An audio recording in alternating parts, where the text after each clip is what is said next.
അപ്പോൾ ജീവയും അപർണ തോമസും തമ്മിൽ ഡിവോഴ്സായി. ഇവർ തമ്മിലുള്ള ബന്ധം രണ്ടുപേരും ഒഴിഞ്ഞു. യൂറോപ്യൻ രാജ്യങ്ങളിലൊക്കെ നിസ്സാര സംഭവം അത്. രാവിലെ കല്യാണം, വൈകിട്ട് ഡൈവോഴ്സ്, ഇത്രേ ഉള്ളൂ. നമുക്ക് അവരുടെ അവർ ന്യൂ ഹോം എന്ന് പറഞ്ഞിട്ടൊരു വീഡിയോ അവർ പോസ്റ്റ് ചെയ്തിട്ടുണ്ടായിരുന്നു. എന്തായിരിക്കും അവിടെ സംഭവിച്ചത്? ചെയ്തിട്ടില്ല. പിന്നെ ഇപ്പൊ കാണിക്കാൻ പറ്റാത്ത ബാക്കി എല്ലാ റൂമും നമ്മൾ ഒതുക്കിയതിന്റെ ബാക്കി അവശിഷ്ടങ്ങളാണ്. ഇവിടുത്തെ കമന്റ് ബോക്സ് നോക്കാം. പിരിഞ്ഞു എന്ന് കേട്ട് ഇവിടെ വന്ന് നോക്കിയവർ ഉണ്ടോ എന്ന് പറഞ്ഞിട്ട് തീരുമാനിച്ചുറപ്പിച്ചവരോട് ഇനി എന്ത് പറയാനാ. ജീവ മാക്സിമം നാച്ചുറൽ ആവാൻ ട്രൈ ചെയ്യുന്നുണ്ട്. പക്ഷെ അത്രയ്ക്ക് അങ്ങോട്ട് ചെയ്യാൻ അപർണയ്ക്ക് പറ്റുന്നില്ല.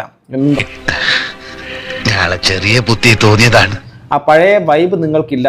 ഇപ്പോൾ എന്തായാലും പരസ്പരം സംസാരിച്ച് എല്ലാ പ്രശ്നങ്ങളും സോൾവ് ചെയ്യുക. നിങ്ങൾ ഹാപ്പി ആയിരിക്കുന്നത് കാണാൻ ഇത് ഇനി ഇവിടുന്നൊരു മിസൈൽ അങ്ങോട്ട്, അവിടുന്നൊരു മിസൈൽ ഇങ്ങോട്ട്. അപ്പോ സമാധാന സേനകളായി നമ്മൾ അവിടെ എത്തുന്നു.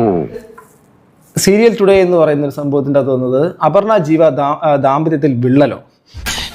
നിങ്ങൾ എന്തരീ കാണിക്കണേ? ആ തുണി പറിച്ച് ഇവളുടെ നിപ്പ് കണ്ടപ്പോഴേ വിചാരിച്ച് ചാടിപ്പോകുന്നു.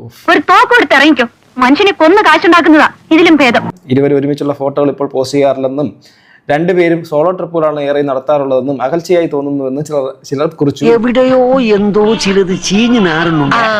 ഇവർക്കിടയിൽ എന്തോ ഒന്ന് ശരിയല്ലെന്നുള്ള ഫീലിംഗ് ഉണ്ട്. അങ്ങനെയൊന്നുമില്ല, ആരും അത്രേ ഉള്ളൂ.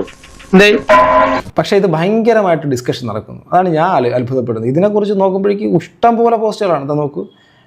വേണ്ടി വന്നാൽ ഒരു കലാപം തന്നെ ഇവിടെ പൊട്ടി പുറപ്പെട്ടേക്കാം. എന്തൊരു സ്നേഹമാണ് ജീവിതത്തിൽ വളർന്നു. ആൾക്കാർ ഇതൊക്കെയാ പ്രതീക്ഷിക്കുന്നത് കേട്ടോ. എല്ലാ പ്രാവശ്യവും എല്ലാപ്പോഴും ഒരുപോലെ ഇരിക്കുന്നത്. ഭയങ്കര ചിരിയങ്ങളെയൊക്കെ ആയിരുന്നല്ലോ നിങ്ങൾ തമ്മിൽ. അത്രയ്ക്ക് അടുപ്പാ? നല്ല അടുപ്പാ. അവരുടെ ലൈഫിൻ്റെ അകത്ത് എന്തെങ്കിലും പ്രശ്നങ്ങളുണ്ടെങ്കിൽ ആ പ്രശ്നങ്ങൾ സ്വാഭാവികമായിട്ടും അത് പരിഹരിക്കപ്പെടട്ടെ. എന്നാ പിന്നെ അങ്ങനെ ആയിക്കോട്ടെ.